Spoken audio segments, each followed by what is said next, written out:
OBC आरक्षण के लिए संघर्ष कर रहे प्रमुख नेता लक्ष्मण हाके ने महायुति से मंत्री पद की मांग की है। हाके का कहना है कि मुझे केवल विधान परिषद का सदस्य नहीं बल्कि विधायक भी बनाना चाहिए, क्योंकि मैं प्रदेश में 50% ओबीसी समुदाय का प्रतिनिधित्व करता हूं। उन्होंने अपने बयान में कहा कि ओबीसी समुदाय के अधिकारों की रक्षा के लिए उनका प्रतिनिधित्व करना बेहद जरूरी है। इसके साथ ही हाके ने मराठा आरक्षण आंदोलन के प्रमुख नेता मनोज जारंगे पर भी निशाना साधा और आरोप लगाया कि कई मुद्दों पर उनकी स्थिति अस्पष्ट रही है।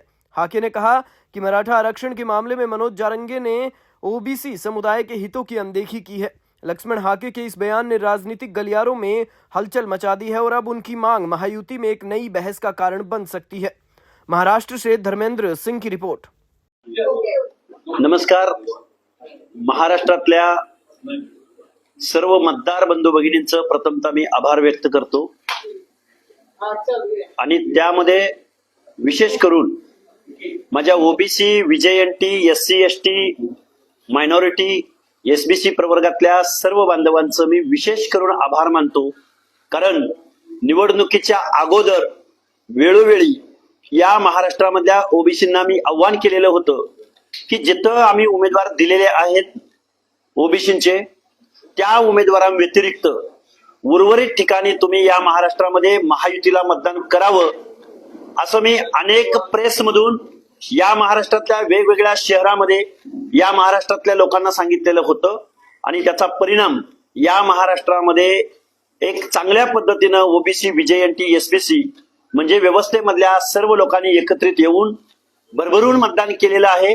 त्या सर्व ओबीसी बांधवांचं, त्या सर्व एससी एसटी प्रवर्गातल्या बांधवांचं मी विशेष आभार व्यक्त करण्यासाठी आज मी प्रेस घेतलेली आहे। आणि खरं तर ही आपली एक पायरी किंवा एक लढा आपण यशस्वी केलेला आहे, परंतु खरी लढाई आता इथून पुढे आपल्याला लढायची आहे। कारण आता जो कोणी मुख्यमंत्री या महाराष्ट्राचा होईल त्यांच्या समोर आपली एक मागणी असेल की पंचायत राजचं आरक्षण ओबीसींचं कधी सस्टेन होणार आहे, न्यायालय त्याच्यावरती कधी सुनावण्या घेणार आहे आणि त्या सुनावण्या घेण्यासाठी नवीन येणाऱ्या मुख्यमंत्र्यावरती आपल्याला खूप मोठा दबाव या महाराष्ट्रामध्ये निर्माण करायचा आहे आणि ही चळवळ आपल्याला लढायची आहे। म्हणजे पुढे आपल्याला ओबीसीचे अनेक प्रश्न आहेत, जे प्रश्न जेन्युइन आहेत, जे प्रश्न सामाजिक न्यायाचे आहेत।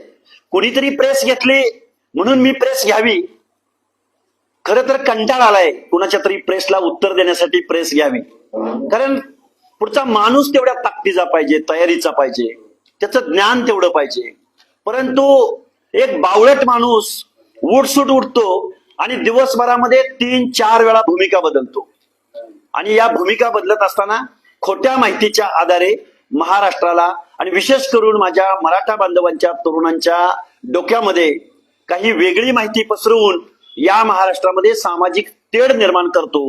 म्हणून वेळोवेळी महाराष्ट्रामध्ये आम्ही त्यांच्या प्रश्नांना उत्तर देण्याचा प्रयत्न केला, परंतु जरांगे नावाच्या माणसाच्या प्रश्नाला उत्तर देण्यासाठी किंवा उत्तर देण्याचा कंटाळा आलाय।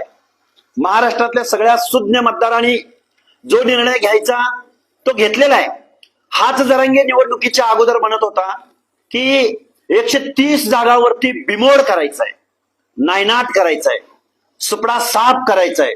मराठ्यानो आता तयारीत राहा, भुजबळांना पाडायचंय। भुजबळांचं काय नाव घेतलं की याची जहागिरी आहे का? येवल्यामध्ये सकाळपासून संध्याकाळपर्यंत 40-41 मिटिंगा घेणारा हा जरांगे म्हणला परळीमध्ये धनंजय मुंडे असं सुद्धा बोलला नाही हा, तर धन्या म्हणला, धन्याला पाडायचंय, कळमनुरीमध्ये पाडायचंय म्हणला, परत गंगाखेडला पाडायचंय म्हणला, जत मध्ये पाडायचंय म्हणला। अशा अनेक मतदारसंघ आहेत की या लोकांना आपल्याला पाडायचंय। हा मेसेज या माणसानं महाराष्ट्रामध्ये दिला। पण याच जरांगेला माझं सांगणं आहे की तू जिथं जिथं मेसेज दिला तिथं तिथं विक्रमी मतानं ही माणसं निवडून आलेली आहेत। त्यामुळं ही मला वाटते जरांगेच्या नावानं ही मी अगदी शेवटची प्रेस घेईन। इथून पुढे ओबीसीचे अनेक प्रश्न आहेत। ओबीसीची जातनिहाय जनगणना आहे, ओबीसीना सामाजिक न्याय मिळणं आहे, ओबीसीना बजेटरी तरतूद मिळणं आहे, ओबीसीच्या मुलांच्या वसतिगृहाचा प्रश्न आहे, महाज्योतीचे प्रश्न सुटावेत म्हणून अनेक प्रश्न आहेत, पदोन्नतीचा प्रश्न आहे, दलित बांधवांचे प्रश्न आहेत। एक व्यापक स्वरूपाचा लढा या महाराष्ट्रामध्ये आम्ही उभा करत आहोत आणि आता येऊ घातलेल्या मुख्यमंत्र्यांना किंवा शासनाला आम्ही शुभेच्छा व्यक्त करतो, कारण आम्ही आमची भूमिका पार पाडलेली आहे। आता उत्तरदायित्व किंवा एक इथल्या सर्व जनतेला अपिलिंग सरकार, आणि आम्ही असं म्हणत नाही की आमचेच प्रश्न सोडवा, या महाराष्ट्रामधल्या तमाम 12-13 करोड जनतेच्या दायित्वाची शपथ इथला मुख्यमंत्री घेणार आहे आणि या 12-13 करोड जनतेचे प्रश्न या मुख्यमंत्र्यांनी सोडवावेत अशी आमची अपेक्षा आहे.